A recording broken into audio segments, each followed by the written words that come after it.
Oh, Vice President, bakit napatawag ka? Ano? May nangyari doon sa EDSA? Yung mga tao?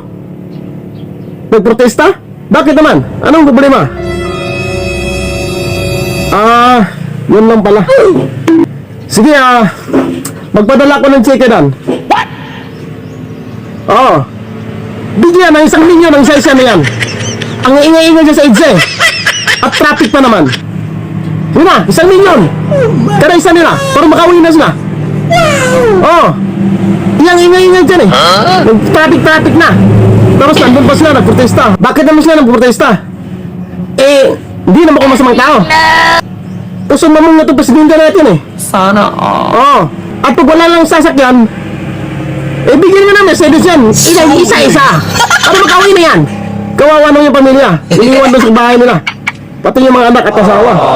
Dahil nandiyan sa protesta na yan. 1 milyon, kanisa. At may sasakyan na Mercedes-Benz. Oo, para makauwi na yan. Para makauwi na sila. Matirik pa naman ang araw. Kaya mangingitim yung mga tao na yan. Siyempre, mahal kong bayan ko. Mahal kong mga tao. Sige, Vice President. Saan kayo na? Sige. Papirma mo na yung, ko. Diplomacy ko dun sa sa mga senador. Sige, Vice President. Sino kayo, natutulog pa ako eh.